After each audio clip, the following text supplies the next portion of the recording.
Assalamualaikum warahmatullahi taala wabarakatuh. Alhamdulillah rabbil alamin wassalatu wassalamu ala asyrafil mursalin wa ala alihi wa sahbihi ajma'in. Rabbi shrah li sadri wa yassir li amri wa hlul 'uqdatam min lisani yafqahu qawli. Alhamdulillah, selamat bertemu kembali kita dalam pelajaran sirah kita pada hari ini.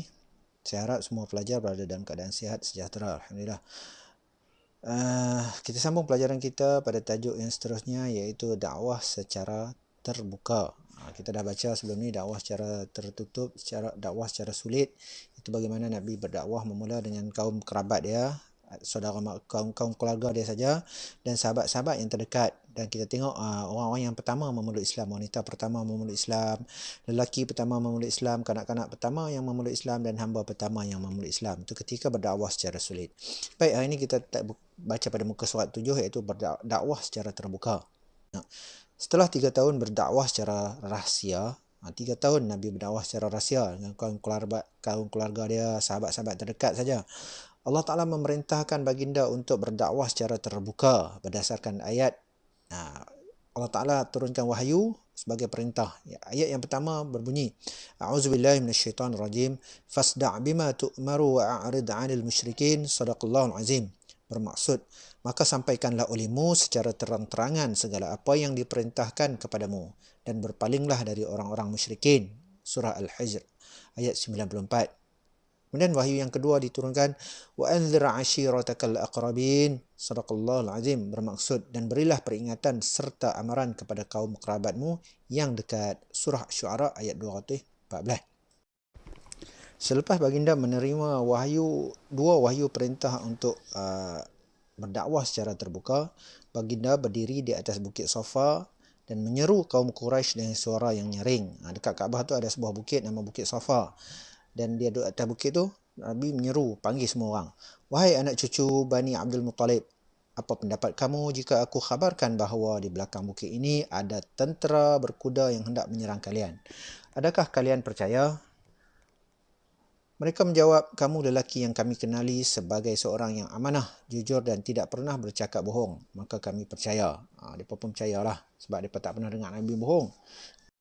Selepas orang Arab kata mereka percaya, maka baginda bersabda lagi, fa inni nadhirun lakum baina yaday azabun syadid. Bermaksud, aku memberi peringatan bahawa di hadapanku ada azab yang pedih. Lepas mereka kata mereka percaya, Nabi pun cakap, aku bagi peringatan bahawa di hadapanku ada azab yang pedih. Lepas itu apa reaksi, balas dia pula? Maka Abu Lahab terus mencela baginda. Dia terus cela ni macam hina, mencela baginda, celaka engkau Muhammad, inikah sebabnya kamu menghimpunkan kami.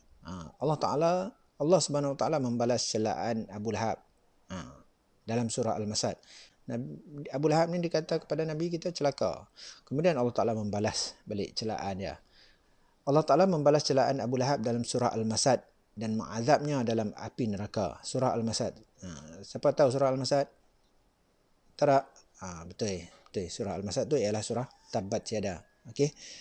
Dah hafal dah surah Tabbat Yada? Kalau tak hafal, hafal. Nanti rakam bagi saya dengar. Okey. Yang seterusnya, baginda terus menyeru kepada kaum Quraisy supaya beriman kepada Allah Subhanahu Wa Taala. Baginda juga memberi peringatan kepada kaum Quraisy bahawa siksaan Allah Subhanahu Wa Taala yang amat dahsyat akan datang kepada mereka yang ingkar terhadap perintahnya. Kemudian Nabi pun terus melakukan dakwah dia. Kemudian orang-orang kafir Quraisy terdiam dan memikirkan kata-kata baginda.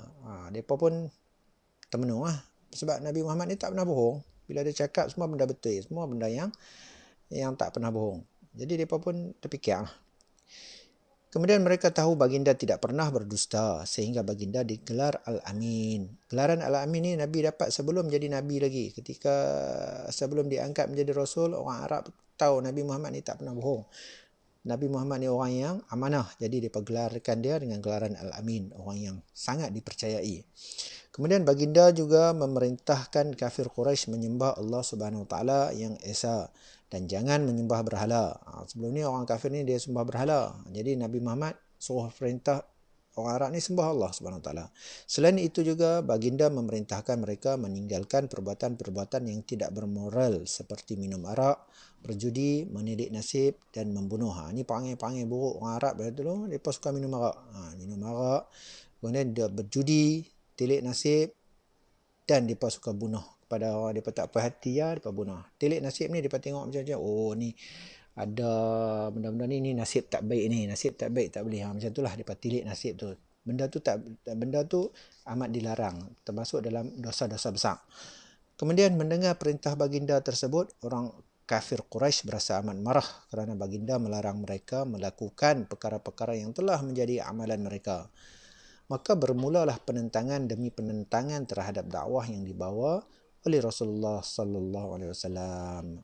Lepas tu depa dah tak puas hati kat Nabi Muhammad. Mula-mula depa percaya, depa hormat, tapi lepas Nabi Muhammad dakwah depa larang buat benda-benda yang depa suka buat. Benda-benda yang tak baik ni memang orang suka buat, minum arak, berjudi, orang suka buat. Padahal benda tu benda tak baik. Jadi orang Arab suka buat benda ni. Mai Islam larang. Maka apabila Islam larang, orang-orang kafir Quraisy ni tak puas hati dan mereka pun melakukan penentangan demi penentangan terhadap dakwah Rasulullah. Rasulullah berdakwah, mereka halang, mereka buat macam-macam. Orang yang menerima dakwah, menerima Islam, mereka seksa macam-macam. Baik, nanti insyaAllah kita akan sambung pada tajuk macam mana tentangan kafir Quraisy terhadap dakwah Nabi Muhammad. Pada muka surat 9 tu, apa yang mereka lakukan terhadap Nabi Muhammad. Ketika Nabi Muhammad berdakwah, macam mana mereka lakukan. InsyaAllah kita sambung pada muka surat 9 tu pada minggu hadapan insyaAllah.